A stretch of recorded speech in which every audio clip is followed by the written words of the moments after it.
Would you like an opinion on a financial matter you're dealing with? Whether it's about retirement, investments, taxes, or 401ks, Scott Hansen and Pat McClain would like to help you by answering your call. To join Allworth's Money Matters, call now at 833-99-WORTH. That's 833-99-WORTH. Welcome to Allworth's Money Matters. Scott Hansen. Pat McClain, thanks for joining us. Yeah, glad to be here as fall is in the air. I don't know if you got your pumpkins out, Pat. And, I don't know why I'm talking about this. This sounds horrible. I feel like I'm... But never mind. It's a bad... Let me start over. Hey, welcome to Allworth's Money Matters. I received a solicitation that was a door hanger, and it was someone that would bring to your house bales of straw and pumpkins and would set them all over the front of your house to decorate it for fall for $400. I think it was $440. $400? Mm-hmm. $440. And what did you... They knocked on your door? I wasn't home. They hung... I'm sure they probably knocked on my door, but it was a door hanger, and I thought, good for them. Most certainly am not going to spend $440. Well, Halloween has become way too commercialized. They've really forgotten the true meaning of it. All Hallows Eve. I'm not a big Halloween celebration guy. So I enjoyed it when the kids. But I do like fall. Anyway, this isn't about. Enough. We're not talking. We're talking about weather. Let's go. But you like the fact that my neighbor. I guess in your neighborhood, you're not allowed to be doing that either. Correct. And someone went in. I love the fact that someone's out there trying to make a living. I don't know. Maybe they're making extra income. Maybe they were actually driving Uber or something, or DoorDash. I've never done a DoorDash, but you've never DoorDashed food? Never. You're kidding me? No, never done. Oh, you know my daughter does. Of course, our kids do. You know what she does? What? If it's like a Tuesday and she thinks she might be busy on Wednesday night, she DoorDashes on Tuesday night and then surrenders the cart at checkout. What does that mean? She doesn't go through with the transaction, and then the very next day they send her coupons. Oh, my gosh. Pat has raised his kids well. Because that's exactly the stuff you did as a young person. Oh, I just thought, this is brilliant. She explained to me, she said, you never really have to pay retail. It's great. Anyway. Retail's for suckers. All right. That is pretty funny. Your daughter's a law student. Yeah, she's last year law student. All right, well, good for her. Well, she thinks she wants to be a public defender. We'll see. So I would think you need really thick skin. I would think so, too. Wow. I go, why can't we just go to a family reunion instead? Pretty much the same group. All right, let's take some calls with people who've got questions regarding finances rather than talking about this other stuff. We are in New York talking with Steve. Steve, you're with Allworth's Money Matters. Hey, guys, thanks for taking my call. So I figured I'd ask the experts. My wife and I... but they weren't available. Well, I mean, at least you know a lot about pumpkins. Thank you. The question is this. My wife and I have been faithful tithers for a long, long time, and God's blessed us. And one of the blessings that I have is a 401k that's done very well. But next year, within a year or so, I may be retiring. I'm already in my 70s. So how old are you? And I'm 72.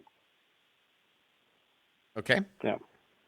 So if I understand correctly, I'll need to, when I turn 73, I'll be required to RMD my 401k.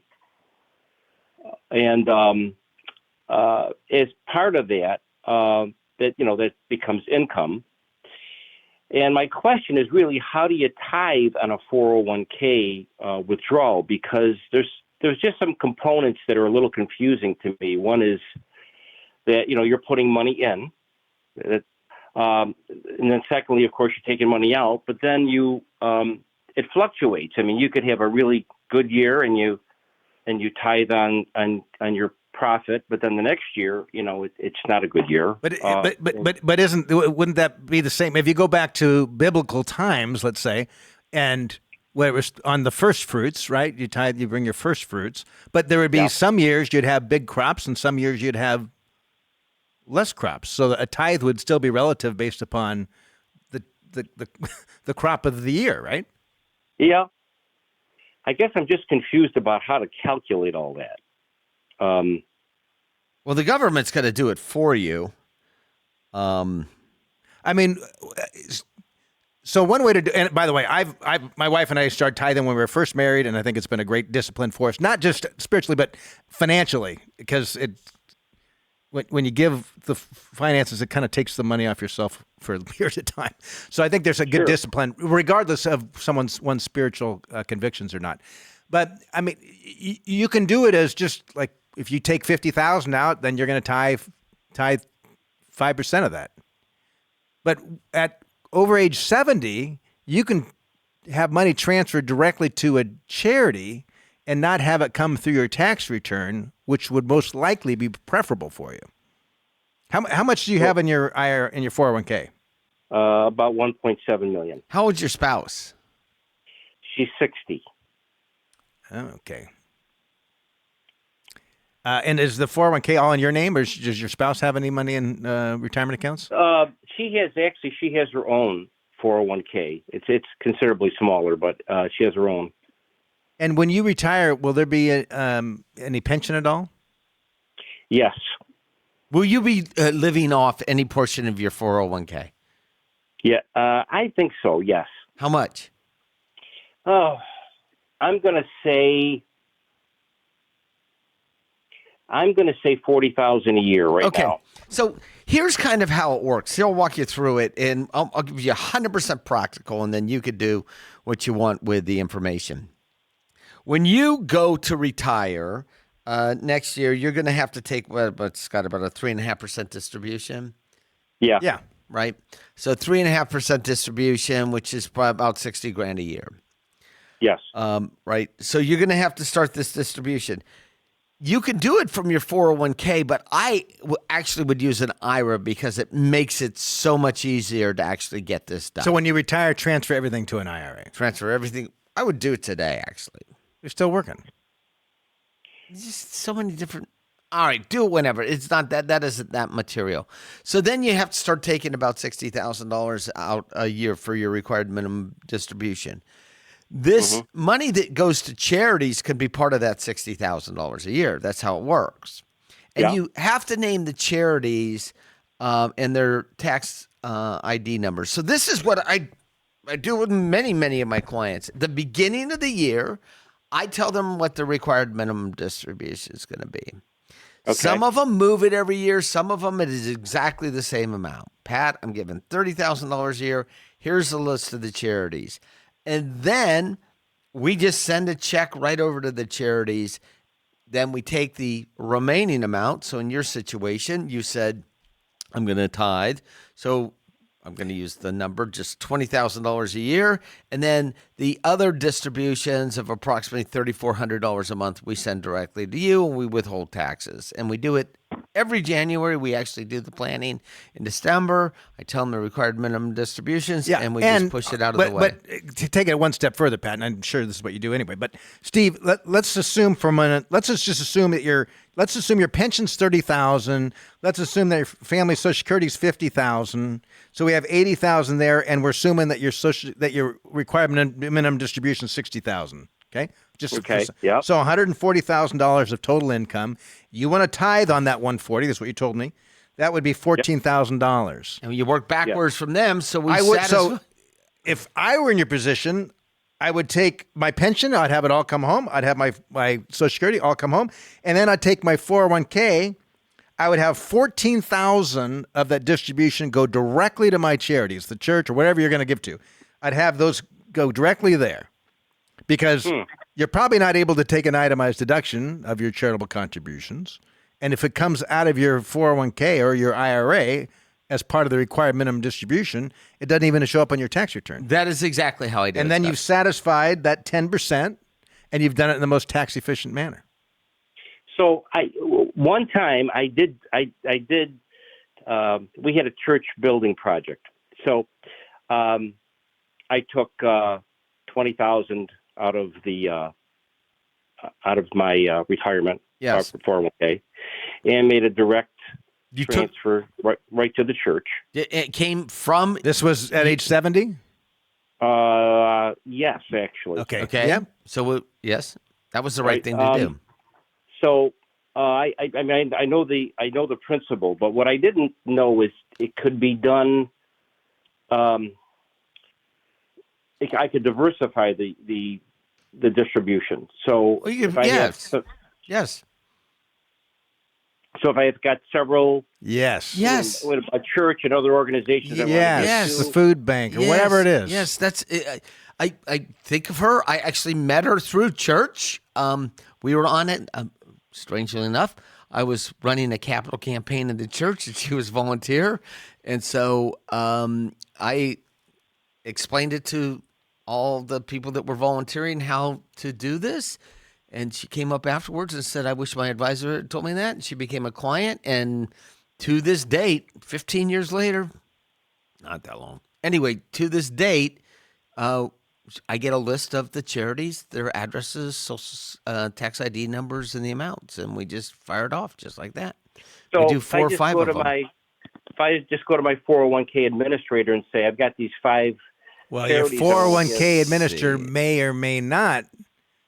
The tax law allows that to happen, and most IRA custodians will accommodate that. Whether or not your 401k administrator accommodates that, I don't know, because they don't have that many people over age 70 with balances still. That's right. That's why I suggested that you may want to move your 401k to an IRA now, Well, because it's just so you know, easier when to I- administrate. I actually did about a third of that. I put it into an IRA. Okay, perfect. Yeah, well then you've done it. So that's you understand the yeah. whole concept. You can name as many charities as you want. Okay, that's a great idea, actually. Well, guys. we didn't actually create it. We just memorized the rules. You call this? Yeah, it was not our idea. It wasn't ours. By the way, if you're stealing from me, you're stealing twice. So. That's right, because you took it from someone else. It was just the American government's ongoing plan to make the tax code more complicated was part of that. Yeah, and that way, not, you know, if you're looking at what your required minimum distributions are, and when good years it's going to be more, on not so good years it's going to be less. Or you think could it's just following fix a with the dollar principle. amount, or you could do wherever your heart leads you. Yeah. Yeah. All right, appreciate the call. Yeah. Well, thanks very much. God bless you guys. All Thanks, right, Steve. thank you, Steve. And all right, let's continue on here. We're talking with Christy. Christy, you're with Allworth's Money Matters. Hi, thanks for taking my call today. I love your show. Thank you. So I'll just get right to it. I'm super behind in saving for retirement. I'm 42 years old, and I just want to make sure that the accounts that I have going are set up correctly. Okay. By the way, before you start, Yeah. the mere fact that you called a financial planning show and asked that question means that you're Something's actually changed here. Yeah, I and- thought the same thing. Yeah, and that you're probably not behind most Americans. Most Americans at 42 have never even given a consideration. That's true. Well, I've listened to your show forever, so in that regard, I should probably be better at this. But I've had, some life things that happen, and here I am. Okay. So run us But yes, through. I am calling the show. Okay, run us through. So I am 42 years old. I just started a new job 6 months ago after being laid off. I'm making less money now, but I am doing 10% of my paycheck with a 6% match into a Roth 401k.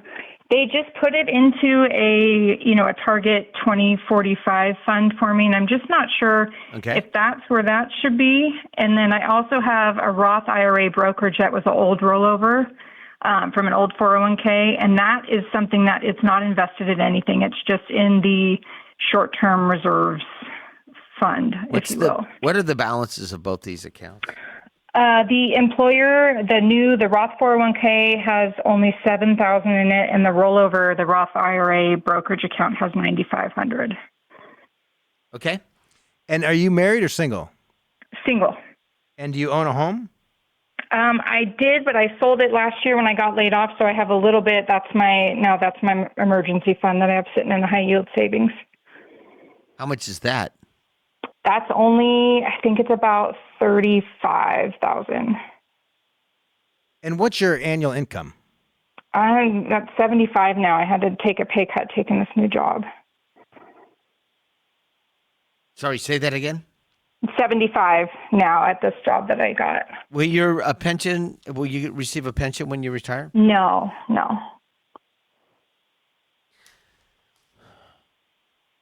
What state do you live in? Oh, here it is, Scott. Nevada. Pat, I'm sorry. I was looking for my tax form. Pat stole mine. I didn't take it. It was right on top of yours. No one steals someone else's tax form. Flat out. Okay. It is not a desired. I'm like, where'd it go? It's not a desired piece of property. I do think the Roth's the right way for you at your income. Okay. Just because if you look at the way the income tax brackets work, you're in a 12% tax bracket, and your taxable income, and this is after standard deduction, above 48,000, roughly 49,000, it jumps to 22%. So at 75,000, even if you back out a standard deduction, your taxable income's about 60,000. Well, I take that back. I think a traditional would be better for you. Oh, okay. I think a traditional would be better for, just because it's going to allow her to I'm doing increase, the numbers. It's going to allow her to increase that contribution from 10% to 15%. Okay, so switch that to a traditional. Yeah, and I'd see if I could push it up to 15%. It's going to be a little tough for you. because you're in the 22% bracket. And you can take a tax deduction at 22%, and odds are in retirement you're going to be in a lower tax bracket. Unless that's right. You have some massive inheritance. The hope is that I'd like to get my income back up again, but where I'm sitting right now, the market's pretty tough, so I'm just happy to have a job at the moment. Yeah. Do you expect an inheritance? I'm not sure. My mom's in. I think she's got a little bit of money, but she's also pretty young and already needing some money for assistance. Okay. Stuff, Well, then, so if you're not sure, the answer is no. Yeah, I don't. Hold well, my she breath needs on assistance that. now. That would be her money to care for her, and I don't care to. I would great. do the pre-tax 401k, move it to 15%, and move it to 15%, and then I'd invest. If you're my little sister, as Pat likes to say, I think I'd invest those.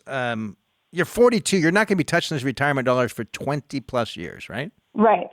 So you want to be in that area that's going to be the highest probability of good return, not today or next week or next month, but for the next 20 years. Okay. Which is going to be in the broad stock market. Yeah, so both total stock market index. Both at the target date fund that you have in your 401k, the 2045, I would move that to.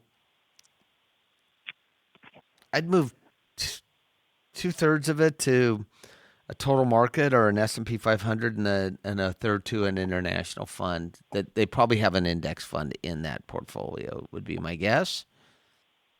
And then on the Roth brokerage with the 9,500, I would get the total. I'd buy the total market. Total market index. Total market index of both of those. And then I wouldn't worry what they did on a day-to-day basis. But yet, if you have the ability to buy a house in the next 4 or 5 years, I think it would be a good inflation hedge. But I wouldn't push it. I would not push it. Yeah, it's just tough right now where the rates are and looking at what my payment would be. I get it. Yeah, I get it. Yep, we understand. And I would just do the 15% in the 401k. Okay. And pre-tax, not Roth. And then don't switch to the pre-tax unless you increase your contributions. Thank you. Thank you. Okay. Thank you. And then switching it over to you said the 2/3 into like the S&P 500 or something of the sorts, and the 1/3, is that something I can log in and do, or will they help me do that? No, you can log in and do it. You'll see it. Okay. Yeah, I would do 70-30. 70-30. Yeah, you might have to use a little Google, but if it says MSCI, it will actually be in a column that says international. It should be pretty easy to navigate. Okay. All right. All right. Where in Nevada? Thank you, guys. Where in Nevada? I'm in northern Nevada, kind of in the Reno, Sparks area. Very nice. Yeah, originally from San Jose, so I've been out here 16, 17 years. I spent a little bit of time in South Reno. Nice. Yeah, nice. I enjoy it very much. So I have friends that live there. Okay. Just keeping everyone up to date. Thanks, Pat. I love South Reno. Oh, who doesn't love South Reno? All right. Appreciate the call, Christy. Oh, my gosh. Have a great day. Thank you. Keep everyone up to Christy, Reno's nice, except for the 2 blocks downtown, right? Like if there's something they could do with that downtown in Reno, it could be a nicer. They used to the biggest little city in the West, but whatever that means. But my friend Chuck used to call it the place that cleanliness forgot. That's. Good thing Christy's no longer with us. But there's parts of it, except there is a little downtown part that just hearing Christy's call, it got me thinking, Pat, about she'd lost her job. She's talking about her job market's tight right now. The job market is not easy today. Yes, and the financial markets are betting that AI is actually going to increase productivity for employers, i.e., less employees needed. And so Christie's already the Christies of the U.S., of which there are millions. Millions. Not a lot of buffer there.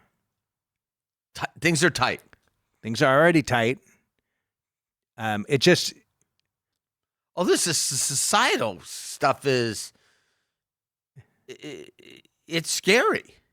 If in fact the promise of AI lands, the societal implications on a global basis is somewhat scary, because the people that affects the most are white collar, college educated young people, knowledge workers. And I really think in the future it's going to be either you've got some hard skills that robotics can't do today, or you've got great people skills. The softer skills will probably be more important, even in our own profession. The technologies does more and more and more for us, and the best advisors of the future not be the ones that can crunch the numbers. It will be the ones with the soft skills who can explain it well to clients. Yeah, and how it helps them. Yeah, maybe we should have someone AI do our show. Maybe it might improve. You can. I tested with that. Where the AI did the radio podcast. Pat, we can go into a program now. I forget what it's called. We upload a bunch of our podcasts. It will create a podcast with our voices. That's like, wait a minute. I don't have to show up here anymore. Wait. All right. Let's. I don't want to get depressed with the negative side of things. So we're going to do something different now. We've had a couple of these house calls in the last 6 months, and it reminds me of the old Click and Clack. The car guys, Tappet brothers. One of them died like 15 years ago, and they think they still run the program. I think maybe it was on public radio. Yes, it was, NPR or something. But so these are house calls where we check back with a caller from the past, and we see how our advice went. And last time, it was around this time of year, a year ago, we spoke with Ken. Ken's not an Allworth client, but he is an avid listener of this podcast. And at that time, his goal was to be the most tax efficient as possible in his long-term financial planning, with planning for his retirement in a few years with some income coming in, and also maximizing the tax-free amount that his kids will receive as inheritance. So, just as a disclaimer, the reason we say he's not a client is not because we'd love for him to be a client of the firm. It's because securities regulations. As if he's a client, we have to say some that this different disclosures experience or is something. probably not indicative There's all of kinds everyone. of, then it's an endorsement of some sort. Yes. So that's why And if we're going to get an endorsement, we're not going to get it for someone like Ken. We're going to get like a celebrity endorsement, like a football player, Tom a Selleck. washed-up actor. I didn't mean Tom Selleck wasn't a washed-up actor. Anyway, let's listen to the clip. My wife and I, obviously married a long time. We have 3 children, mid-20s to late 20s. And I am thinking ahead of time.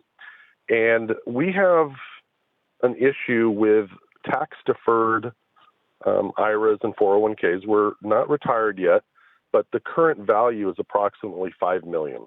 How old are you? I am 57. So is my wife. And so you're talking about 401ks and IRAs. Correct.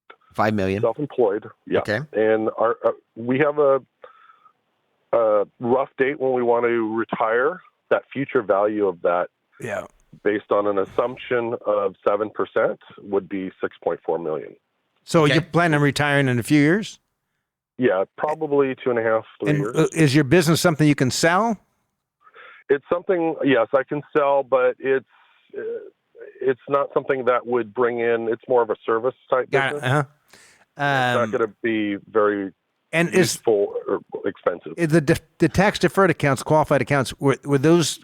Were you overfunding a pension plan for yourself? Yeah, so we have a defined benefit plan. Yeah. Okay, and you're the only employee of the company, as well as my wife. Although she wasn't on payroll the whole time as she was raising our children. Uh-huh. So 95% of those funds are in my name. Okay. And only about 5% in her name. Okay. Hey, Scott, can we step back for a second? So, Ken, brilliant, by the way. For the rest of the listeners, because Ken is self-employed, he has a defined benefit pension plan, which is kind of a quirk that allows him to put a lot of money away if he wants to, because it defines a benefit in the future. You're not limited like a typical 401k. Or an IRA. So it defines a benefit in the future. So you see this a lot with professionals, architects that are self-employed, or doctors or dentists that are self-employed, anesthesiologists that are in a group. That's right. Yeah. This is where you actually see this done. And I go through the list, and Ken's like, check, check, check, check, check. I'm one of those. Yeah, and that's why you hit it on the head. When I said service industry, you knew that selling the business, there's not much value. Yeah. That's right. Unless you want to keep working. Exactly. And how much? What's your income been the last couple of years? And pretending like you didn't contribute to the defined benefit plan. Without the contributions to the defined benefit, what's your so income? My AGI? Yes. About 335. All right. So, and then how much have you been contributing to the pension? About the defined benefit, about 95. Okay, and so sorry, go ahead. But we're also contributing or fully maxing out a Roth 401k. Both of us. Yeah, but you're not bothered by that because that's not the issue you called about, obviously. How much money is in the Roth side of these qualified plans? So the Roth has about 425, and if we, once again, assuming a 7%, return per year, at 75, it should be worth about 1.8. There's different layers to this, and it's somewhat. That's why I wanted to talk to you guys. Yeah. Okay. So what's your question? So we would like to leave our children something, and we know that it's better for, at this point in time, with the way the laws are, a step up in basis on our brokerage as well as our Roth. So we want to go through, and once we retire, start Roth converting from the deferred accounts. Okay. How much do you have in brokerage? I have, and you might remember this conversation. I have invested in tax-free munis for quite a while, where we're able to live off the tax-free muni income, plus we have some rentals, and plus some, minor dividends and taxable interest. So the plan is that would be our minimum. that we would live off of. But you don't have anything in there that has a step up in basis to speak of that other than the real estate. No, the brokerages would all be step up. The munis plus our equities would definitely be all stepped up in basis. How much do you have in equities? 2.6. Okay. All right, that makes sense. You were just you said earlier I've got munis in there. Okay. All right. What's your net worth? Honestly, I haven't added it up, Okay. but it's probably 10 plus. Okay. This is more of a family long time planning. Because Yeah, I get it. Where I'm going with this is I don't want to touch the brokerage or the Roth and try to spend down or convert the other deferred until about 75, because the way I've planned it is the tax-free munis should be able to give us income until we turn 25. That's where the maturities level out. I disagree. I think there's a mistake here. Okay. I don't understand why you have tax-free munis. Because what do you mean? we're getting No, but okay. Yeah. but look. In his tax bracket, what's wrong with that? No. With this size estate, you should have nothing but equities in that brokerage account to get the full step up in basis, and you should replicate that fixed income inside of the qualified plans. I would agree with that. Right. So in other words, if you could wave a wand and say, I'm going to take $1 million, and my brokerage account, I'm going to sell the equities and have $1 million of fixed income, taxable fixed income, because it's in a taxable account. And at the same time, I'm going to sell my munis and buy $1 million of equities. So in the brokerage. That's right. So Kim, when we think about this, and I did interrupt you here, but just before you go into this line of thought. So what you just said to us is, look, I have earmarked a portion of this portfolio that I plan on not spending, which was your brokerage account, but you're taking the income off the tax-free munis, which you said is a minimum I need to live on. I would look at this and I'd say, I think that brokerage account, the Roth, all goes to the kids on a step-up basis, even maybe a little bit before, where we actually gift some of those stocks to them if they're in a lower tax bracket than you are. I would when you go to retire, I'd start a distribution from the 401ks and IRAs immediately to live on, right? To live on. And if I had anything excess over that for tax reasons, I'd think about converting to a Roth. Okay. Right. So then what would happen is, and this is exactly how I manage my own money. There is a portion that I know is going to my kids that they will not. And by the way, we sit down and I explain to them, this is my investment thesis. This real estate, this stock, this will go to you when your mother and I pass. And this is why. Right. And so what you want to do is take advantage of that step up in basis. And so you're taking a diminished return on those munis. And my point being is you're going to have to pay taxes on the IRAs at some point in time anyway. Let's just start that earlier rather than later and get rid of the munis altogether. And if you replace those munis with a stock portfolio that's going to grow fairly tax efficient and have a stepped-up basis, you're essentially going to be eliminating most of the taxes on that anyway. That's right. And you're going to end up, there's going to be more net worth in 20, 30 years by using that technique and taking the income from the IRAs today. I think you're too focused on the Roth conversion. I don't know if the Roth conversion is exactly the right thing for you. My guess is it's not. My guess is that you're probably better off leaving everything else alone and then start taking the income from that IRA and then deciding after that income why.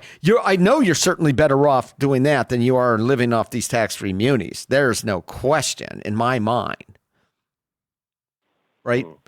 Because the Roth conversion, remember, the tax-free muni. So Pat, your approach, and if people are like, why doesn't Pat like, it's not you don't like tax-free munis. You're thinking, if we have an allocation, let's just say our allocation is 50% in fixed income, 50% equities, just to be really clear on this, right?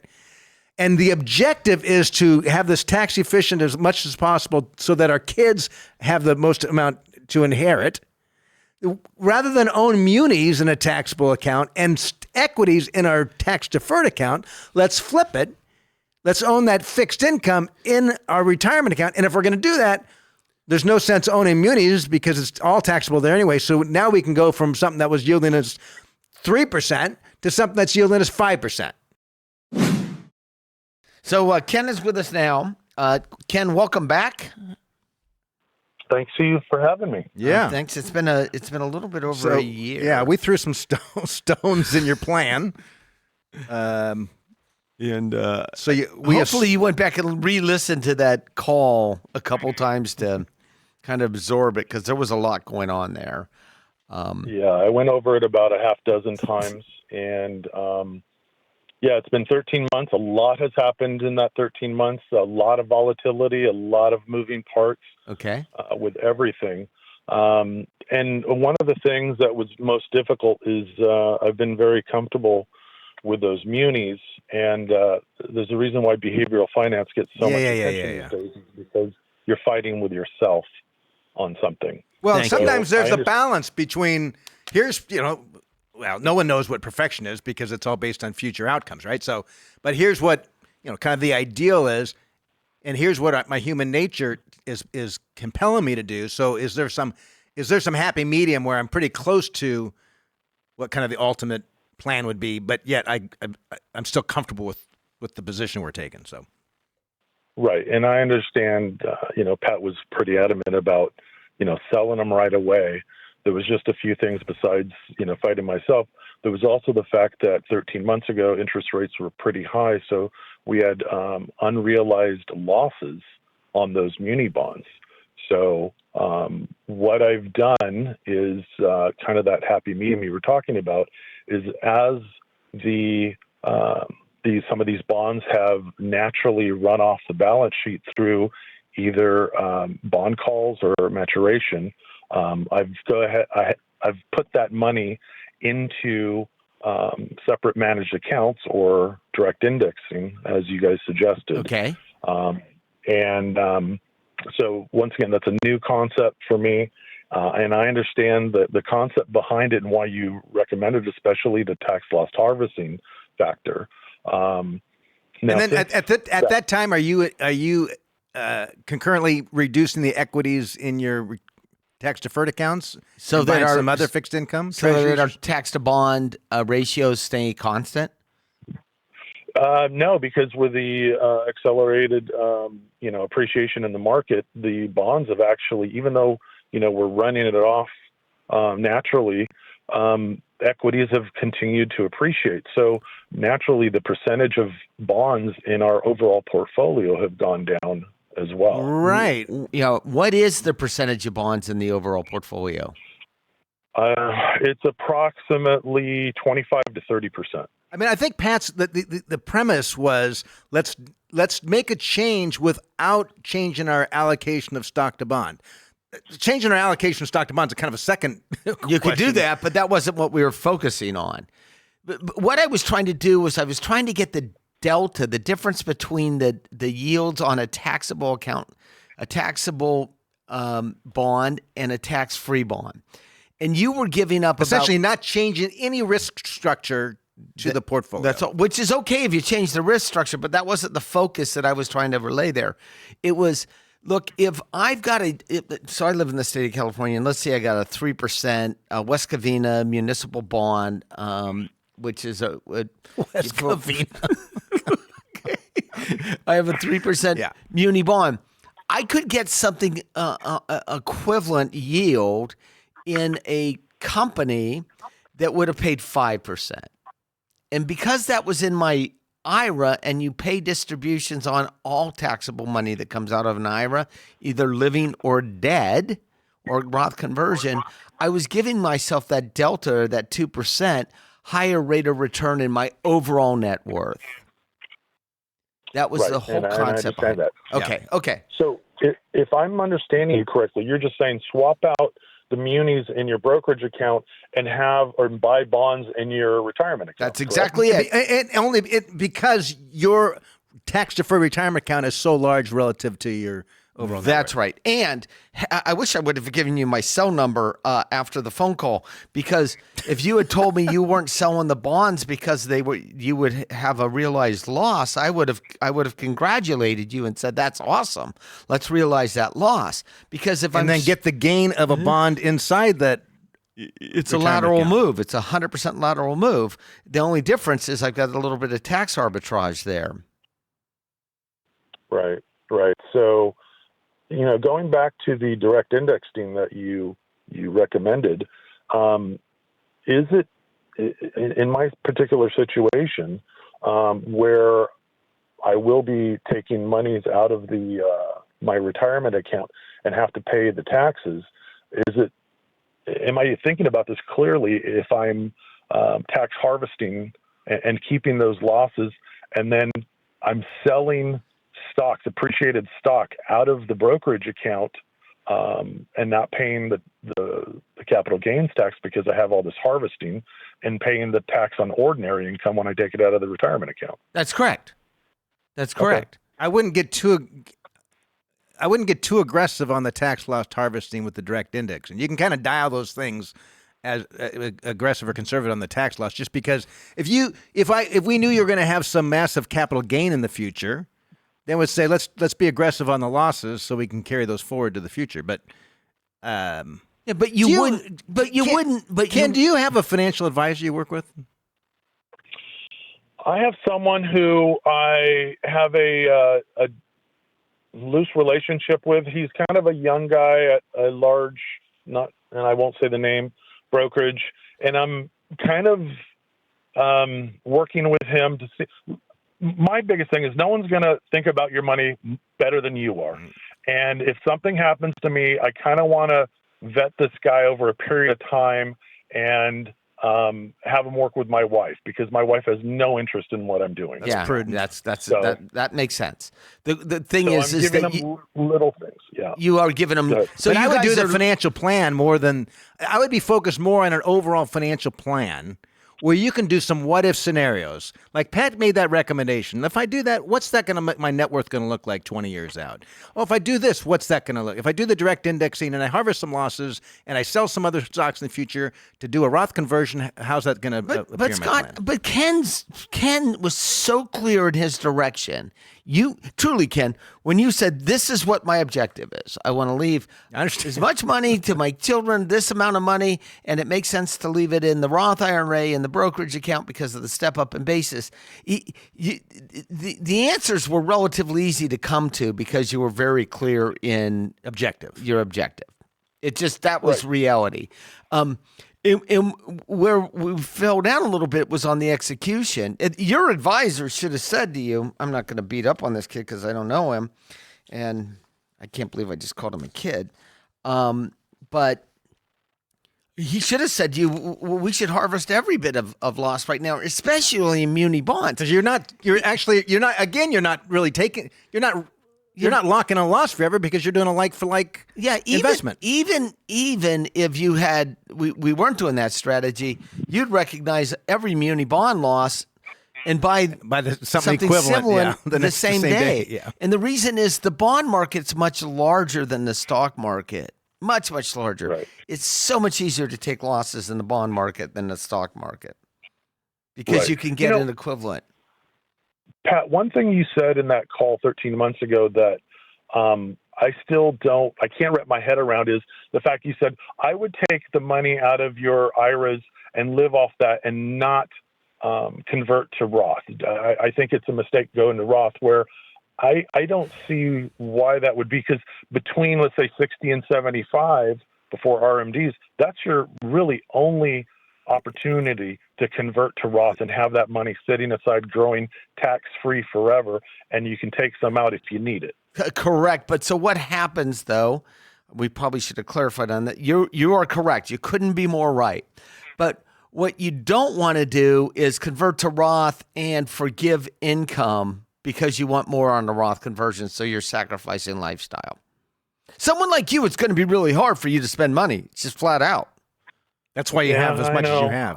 It's going to be. It's not. I know. It's not easy. Look, I'm 62. There are some clients who are like, No, we're going to send you a check. A check is going to be deposited into your check or a wire into your checking account every month because otherwise people won't spend it.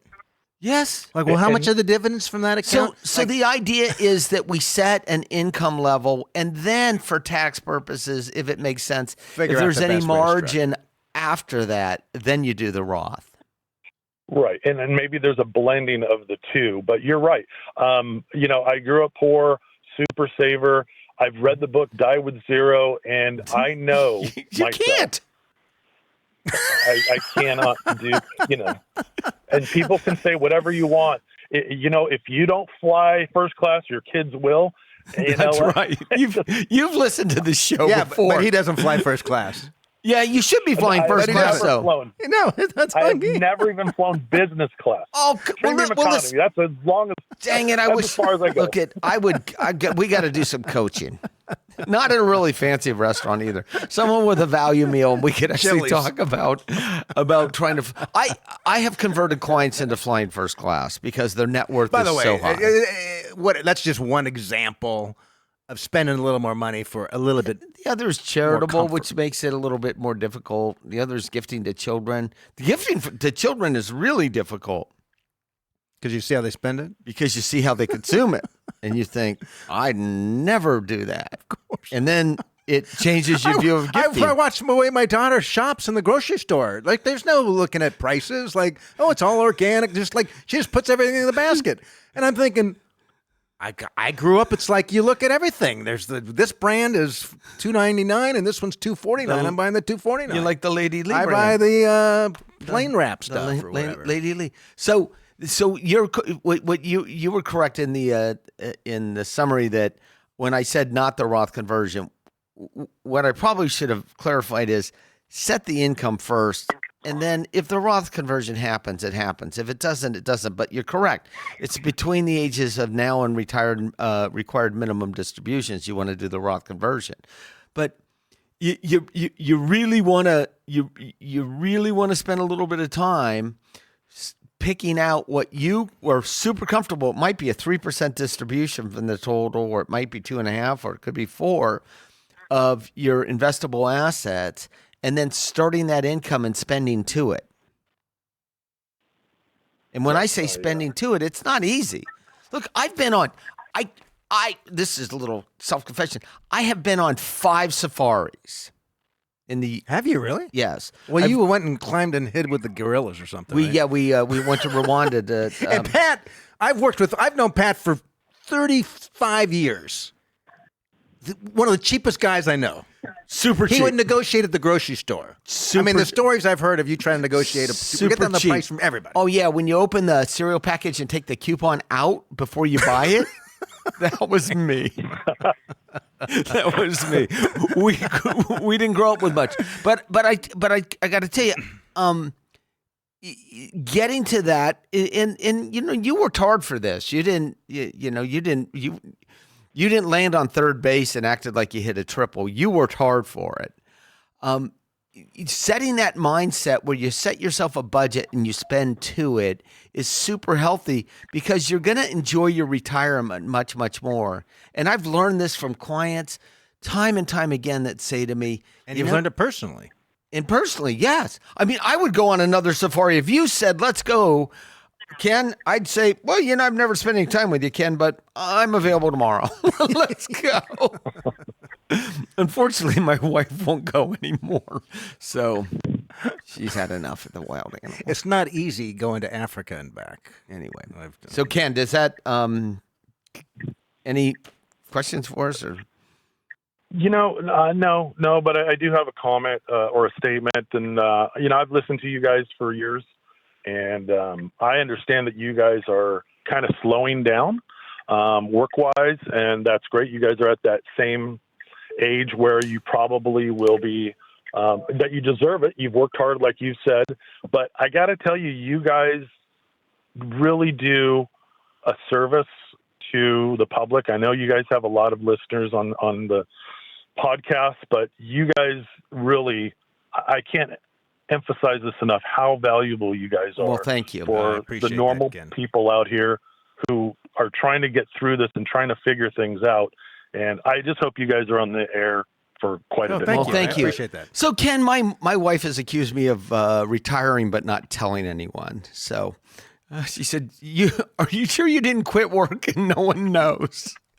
So We're not as active as we once were. That is most certainly. And anyway, you've done a great job saving. Congratulations to you and your family. Spend a lot of time talking about money with those kids before you start gifting to it or they inherit it. You know what? One more thing. You guys said gifting to children, which is difficult, but it's even more difficult because I've thought about that. When you have children who are extremely responsible and then the ones who are not. And trying to balance that and thinking, if I do it for one, I have to do it for the others. Yes, and I that's struggle just a real too. world problem. I've got 4 kids. Well, here, I tell you. They're not all the same, that's for sure. I have, as soon as the kids got any small amount of money, I hired an advisor for each one of them. Happens to be at Allworth. And the reason is I wanted that external counsel for each one of the children to how they think about money. And yeah, it's really, but it's difficult. Dad's advisor. That's right. That's right. That's right. not but their you're own right. It choice. is difficult because they're all different, right? I mean, Right. And then, one's going to use it to buy a house and the other one's going to use it to go to Bali for a great week or 2 or whatever it is. that's right. And we don't know who's right. That's true. Right? Who knows? Well, I'm watching my college freshman blow through her savings in the first few weeks of college, and I know that's not right. I'm like, this is not going to end well for you, babe. But, Okay, but I don't give you much allotment. have fun. You got room Anyway, and board. thanks, Ken. Appreciate Appreciate it. All right. Thank you, guys. Appreciate it. This is he's right. I don't, some days this is a great thing to do, and other days, not so much, but That's right. No, I mean, it's always fun being in the studio with you. Yes. Well, thank you. And our listeners, our callers. Well, Pat, that is all the time we've got. As usual, been fun in the studio here with you. And by the way, if you listen to our podcast and you like it, make sure you give us a rating and also follow us. Yes. Hit the follow button so you make sure you get it each week. And if you need any financial advice, Reach out. Yeah, it's been great being here. Scott Hansen and Pat McLean of Allworth's Money Matters. This program has been brought to you by Allworth Financial, a registered investment advisory firm. Any ideas presented during this program are not intended to provide specific financial advice. You should consult your own financial advisor, tax consultant, or estate planning attorney to conduct your own due diligence.